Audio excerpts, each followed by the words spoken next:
in my head again. You had your heart set on me, but these feels, they come and go, and they come so easily.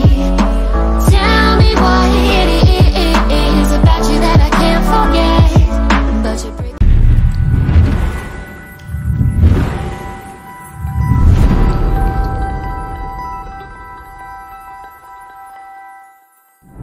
Oke guys, kembali lagi di channel Novus Production bersama gue Artanto. Dan di video kali ini gue akan merakit PC ya. Jadi kemarin-kemarin gue udah beli komponen-komponen PC-nya, dan hari ini gue akan pergi ke Mangga 2. Lebih tepatnya gue akan pergi ke Enter Komputer. Jadi gue akan merakit PC-nya di sana, karena menurut gue sama abang gue, ngerakit PC di Enter Komputer itu kayaknya udah terpercaya ya. Jadi daripada gue pergi ke toko-toko lain, lebih baik kayaknya gue pergi ke Enter Komputer yang udah lebih terjamin kualitasnya dan juga untuk perakitan komponen PC-nya ya. Oke guys, jadi nggak usah lama-lama lagi, gue langsung aja pergi ke Enter Komputer. Life is harder than I like to think, but it's easy when you're by my side. No point in calling, you just have to see the fundamentals of our life tonight. Cause I've been looking at a photograph of you, and I've been thinking about all the ways you move. This isolation got me feeling like a movie, my love. Yeah, when I wake up, I feel empty, not beside you. My whole life been searching just to find you. This quarantine, it hasn't got. Oke, jadi gue udah nyampe nih di Mangga 2 nih. Gue udah di depan Enter Komputernya ya. Terus gue udah coba keliling-keliling ke Enter Komputernya, dan gue udah lihat perangkat-perangkat apa aja sih yang pengen dibeli. Nah, terus kita langsung kasirnya ya, langsung bayar. Sekarang kita langsung aja tanyain apa aja sih yang dibeli.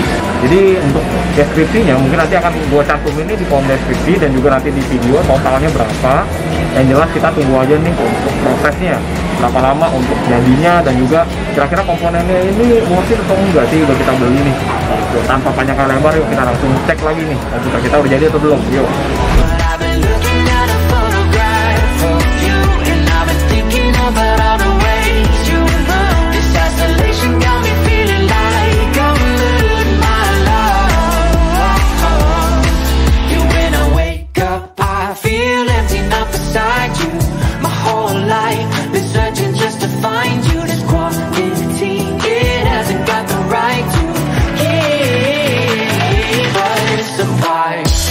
Oke, jadi lu pasti pada tanya kan gue beli bajunya di mana? Gue beli bajunya di Sour Candy Wear. Lu boleh langsung cek aja, gue udah taruh di deskripsi di bawah. Belinya di Shopee ya. Cek aja Sour Candy Wear. Oke, mantap. Langsung aja kita cek. Oke, kita sekarang udah sampai di rumah nih. Tadi kita sempat mampir ke Enter Komputer buat beli PC-nya. Sekarang udah jadi nih untuk PC-nya, dan kita bisa lihat ya, lumayan keren ya. Kalau sekilas tuh lihat, mantap ya. Ada nyala-nyala gitu. Pasti kalian udah penasaran nih untuk PC-nya bakal speknya kayak gimana gitu ya. Nanti kita bakal bahas lebih dalam lagi tentang PC-nya. Pertama, gue mau ceritain dulu nih, sebenarnya yang di dalam casing ini ada komponen apa. Biasanya bakal jadi sistem gua nih yang udah di-build. Kita jelasin dulu nih dari segala otak di sistem kita, yaitu adalah prosesornya. Nah, pastinya prosesornya itu kita ini dari tim merah ya, otomatis, karena kita ini ada tim Ryzen. Ini adalah AMD Ryzen 3200G. AMD Ryzen ini sudah generasi kedua, jadi memang lanjutan dari AMD Ryzen 3 2200G. Jadi memang ini versi terbarunya. Cuman saat ini memang bisa dibilang agak langka ya, stoknya bisa dibilang agak goib, karena memang beberapa toko udah discontinue nih. Nah, itu nggak tahu sih kenapa. Aku cukup hoki gitu bisa dapet prosesornya. Jadi bisa dibilang hoki-hokian lah untuk cari bahannya. Kenapa sebenarnya gue beli prosesor ini? Sebenarnya sih gue beli prosesor ini karena menurut gue sih ini udah cukup ya buat gue yang kebutuhannya untuk editing ringan, dan juga untuk main game-game casual yang nggak terlalu ngincer FPS, at least bisa main gitu. Jadi menurut gue ini sangat amat worth it karena sudah ada GPU juga. Untuk Ryzen 3 3200G itu gue pilih karena memang ini adalah prosesor yang bisa dibilang entry level, tapi performance-nya kita lihat nanti ya. Jadi kita akan benchmark nih untuk prosesornya seperti apa. Nanti akan kita tunjukin ke kalian semua di mana sih prosesor yang satu ini. Ke komponen berikutnya, mari kita lanjut ke pastinya adalah RAM-nya dulu nih ya. Nah, RAM-nya seperti yang udah kemarin gitu ya, kita udah bahas. Jadi RAM-nya tetap gue pakai dari tim Elite. Untuk RAM-nya sendiri gue pakai 2x8 dual channel 16GB. Speednya itu jalan di 3200 MHz. Nah, pasti kalian penasaran, emang bisa bang Ryzen 3 3200G jalan 3200 MHz? Harusnya bisa, karena memang dari motherboardnya sendiri Jadi udah disupport untuk memory trade-in. Jadi bakal kita coba nih ketika jalan di 3200 gimana, apakah maksimal atau enggak. Mudah-mudahan sih nggak ada masalah dan nggak ada error atau ada apa gitu. Jadi hopefully stabil gitu. Jadi memang tidak ada kendala nantinya. Mungkin untuk yang komponen lainnya bisa menyesuaikan dengan budget kalian juga. Tergantung, kalau misalnya budgetnya kalian itu di 1.300.000, 1.200.000, mungkin gue bisa saranin beberapa RAM yang udah RGB, tapi jalannya tetap di 3.200 juga. Nantinya bakal kita overclock untuk RAM-nya. Nah, lanjut nih ke storage pastinya ya. Untuk storage-nya ini udah kosong ya, kardusnya doang. Jadi sebenarnya storage-nya ini gue pakai dari Adata 480 GB. Kita nggak pakai hard disk karena memang zaman sekarang yang penting SSD gitu. Kalau misalnya hard disk itu udah terlalu jadul dan juga lemot untuk booting sistem. Kalau Windows lama dan juga ketika gue pengen buka game itu lama atau enggak mungkin mau nge-render video itu jatuhnya lebih lama karena kalau read and write-nya pasti jauh lebih kencang SSD dibanding hard disk kayak gitu. Nah, kenapa mereknya Adata?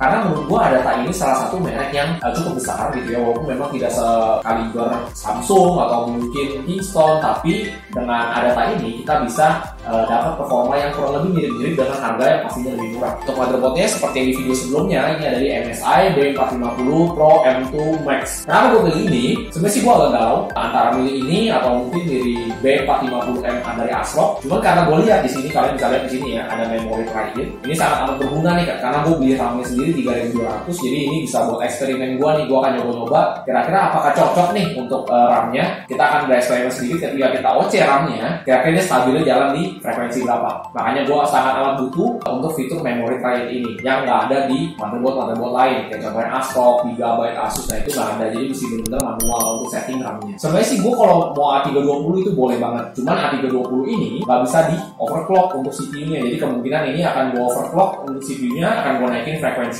Ini kan defaultnya jalan di 3,6 GHz. Ryzen 3 3200 ini jalan di 3,6 GHz. Cuman bisa ada kemungkinan bakal gua overclock ke 3,8 atau mungkin kalau stabil bisa gua naikin lagi ke 3,9. Nah, B450 ini support untuk kegiatan overclock. Jadi makanya gua pilih B450 ketimbang A320 yang memang udah dari situ aja, nggak bisa diapa-apain lagi. Nah, untuk power supply-nya ini gue pakai dari Aerocool Lux 550 watt RGB. Nah, pasti kalian bingung kan, kenapa sih bang nanyanya kenapa Aerocool? Emang bagus bang Aerocool bang? Sebenarnya sih gue nggak ada preferensi merek khusus ya, karena gue pikir dari Aerocool sendiri ini sudah tercover garansi, jadi dan juga sertifikasi sudah 80 plus bronze plus itu yang paling penting adalah ditambah juga RGB, karena yang penting RGB juga gitu. Jadi biar misi kita terlihat lebih estetik gitu. Jadi ada RGB, ada lampu nyala-nyala, dan juga ini kabelnya udah flat ya. Jadi buat kabel manajemen itu enak dibanding kabel-kabel yang bentuknya belum flat gitu ya. Jadi untuk ngatur-ngatur kabelnya ini bakal enak banget. Nah, sebenarnya memang untuk power supply 550 watt ini agak overkill, karena sebenarnya 550 watt ini bisa dibilang gede banget. Tapi untuk kedepannya, karena gue ada rencana untuk upgrade ke depannya, jadi memang gue sekalian aja nih beli power supply yang agak gede, yaitu 550 watt. Sebenarnya gue mau beli satu lagi mereknya First Player DK, itu 400 watt doang. Sama-sama 80 plus bronze dan sama-sama kabelnya udah flat, jadi sebenarnya sama-sama enak. Tapi karena memang gue pikir, karena gue pengen nambahin VGA gitu ya, jadi gue better ambil di 500 watt ke atas saja untuk jangka waktu yang lebih panjang gitu. Jadi memang kenapa gue ambil Aerocool yang 550 watt ini. Nah, kenapa mereknya nggak merek lain? Sebenarnya sih ada beberapa ya, kayak mungkin mereknya Antec atau mungkin mereknya Seasonic, tapi harganya itu udah lumayan mahal. Walaupun memang dia masih single rail, jadi belum dual rail, jadi memang masih single rail. Dan memang untuk kelengkapannya sih sebenarnya di sini ada kabel 20 plus 4 pin, lalu ada 12 volt 4 plus 4 pin ini untuk kabel CPU-nya. Terus untuk VGA-nya di kabel PCIe-nya kita ada dapat 6 plus 2 pin power. Jadi misalnya kita mau pakai VGA dari GTX 1650 Super, kalau misalnya pakai 6 pin doang ini bisa gitu ya, tinggal 2 pin powernya dicabut aja. Tapi kalau mau dari Radeon gitu ya, misalnya RX 570 atau mungkin RX 5500 XT gitu, nah itu bisa pakai 8 pin, nah itu kita cabut aja, jadi bisa 8 pin bisa 6 pin, jadi kuat fleksibel bisa dibilang. Nah, untuk monitor sih sebenarnya gue terserah kalian maunya kayak gimana, sesuai nama budget sama kebutuhan. Kalau gue sih karena memang kebutuhannya buat main sekilas gitu ya, main santai-santai aja, sama edit juga. Jadi gue cari monitor yang minimum resolusinya itu pasti udah Full HD, karena gue mau ngedit dan video gue pasti mostly itu Full HD. Jadi memang gue akan pilih monitor yang Full HD juga. Dan kenapa IPS layarnya? Karena IPS ini cenderung lebih bagus viewing angle ketimbang layar yang panelnya masih TN gitu. Jadi ini gue pilih. Dan juga untuk monitornya sendiri ini udah support untuk Radeon FreeSync 75 Hz. Jadi memang untuk refresh rate-nya cukup tinggi nih dibanding 60 Hz. Kita udah punya dikasih monitor 75 Hz dan juga ada support Radeon FreeSync. Berikutnya yang kalian tunggu-tunggu pastinya adalah rumahnya, yaitu casingnya. Nah untuk casing sebenarnya bebas, terserah kalian aja. Gue pilih casing ini karena memang casing ini cukup lumayan keren ya. Casing ini yang gue pilih adalah dari Cube Gaming Buff. Kenapa gue pilih Cube Gaming Buff? Karena fitur-fiturnya lumayan oke. Pertama, yang pastinya casing ini udah dapat RGB. Kalian bisa lihat di depannya gitu ya. RGB-nya sebenarnya bisa kita atur nih. Ada tombolnya kecil di sini di sebelah tombol power, kita bisa atur nih. Kan sekarang kita warnanya satu warna terus ganti-ganti gitu ya. Jadi nyala mati. Kita bisa ganti nih. Nah, ke yang kayak gini, bentuknya rainbow. Terus misalnya kalian bosan, kalian mau ganti lagi juga sama yang kayak gini. Rainbow juga cuman warnanya lebih banyak. Atau enggak yang satu warna doang. Misalnya kalian demennya warna merah, ya udah warna merah aja. Gitu. Kalian mau ganti warna hijau juga boleh, hijau. Kayak gitu. Serah kalian, ini preferensi aja. Lanjut ke bagian belakangnya. Selain kita dapat RGB yang di depan, kita sudah dikasih satu casing untuk exhaust atau untuk pembuangan udara panas yang ada di dalam ini. Jadi memang kita carinya udah ada kipas biar kita nggak usah nambah budget lagi nih buat beli kipasnya. Sebenarnya sih kedepannya gue pengen kasih tahu kalau di depannya ini sanggup untuk menerima fan 12 cm sebanyak 3 buah. Jadi ada 1, 2, 3. Total ada 3 fan. Lalu yang berikutnya lagi yang menarik adalah di sini itu kita bisa lihat ini udah tempered glass. Jadi memang di sini itu kaca, bukan akrilik lagi. Jadi kita bisa pamerin nih di dalam casing ini ada komponen apa aja sih di dalamnya. Terus berikutnya adalah di atasnya sudah ada dust filter. Jadi bisa dibilang ini cukup aman ya dari debu. Jadi ada dust filternya dan ini sifatnya adalah magnetik, bisa dicabut. Jadi kalau misalnya kalian mau bersihin gitu ya, ada debu yang menempel, kalian mau bersihin, kalian tinggal cabut aja dan juga kalian bersihin. Terus udah selesai bersihin, tempel lagi aja. Lalu di sini juga ada untuk power supply covernya. Jadi di sini power supply covernya itu kita karena power supply-nya sendiri kita RGB, jadi kita power supply-nya itu adalah yang kebuka setengah. Jadi biar kita bisa pamerin nih untuk setup RGB kita. Jadi ada power supply RGB itu kelihatan. Gitu. Jadi itu aja sih paling untuk casing dan juga untuk monitornya. Gue juga pengen nunjukin nih kalau di casing ini untuk kabel manajemennya kayak gimana. Nah, gue pengen kasih lihat kalian casing ini gimana sih untuk ruang kabelnya. Kira-kira untuk kabel manajemennya bagus atau enggak, lalu kira-kira untuk ruangnya ini ada cukup banyak ruang nggak buat kita ngatur-ngatur kabel-kabel yang kira-kira menjulur gitu ya. Jadi bisa dibilang ini salah satu kekurangan juga sih sebenarnya dari casing ini. Overall sebenarnya untuk casing ini udah cukup baik, tapi bisa dibilang ada yang lebih baik lagi untuk casingnya. Tapi mengingat harganya ini adalah 300 ribuan casingnya, jadi ya kita bisa maklum ya. Nah, mungkin gue pengen kasih lihat nih untuk ruang kabelnya sekarang. Nah, untuk ruang kabelnya di sini kita bisa lihat ini ada sekitar 1 ruas jari. Jadi ini untuk atur-atur kabel. Jadi ada sekitaran segini jaraknya, memang kecil banget ya kita bisa lihat. Tapi kalau misalnya di sini dari mas-mas center komputernya sendiri atau dari teknisinya bisa dibilang cukup terlatih untuk ngatur-ngatur kabelnya. Jadi bisa dibilang ini sangat rapi. Terus dikasih tali juga di sini. Lalu di sini ada kabel kayak kabel plastik gitu buat ngikat supaya talinya itu nggak berseliweran kemana-mana.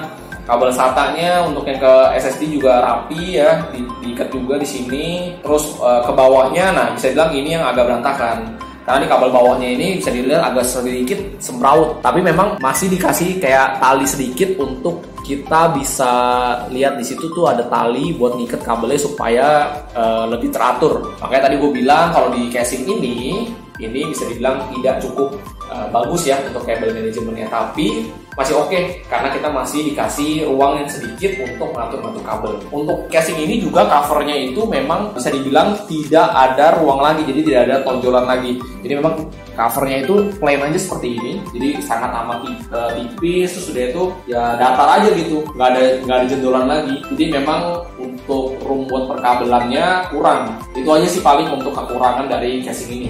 Oke, jadi pastinya kalian penasaran dong, harganya berapa sih bang untuk ngerakit PC kayak gini? Untuk harganya, pertama kita mulai dulu dari prosesornya di 1,4 juta. Sebenarnya yang itu 1,4 juta ini bisa dibilang juga cukup mahal ya, karena memang harga pasarannya itu sempat nyentuh 1,3. Tapi karena barangnya langka, jadi ya udah orang-orang pada susah nyarinya karena permintaannya juga banyak, akhirnya dapat harga 1,4.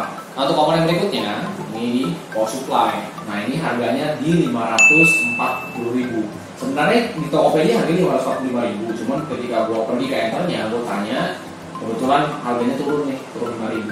Nah, ini SSD data ini harganya itu adalah sekitar 811.000.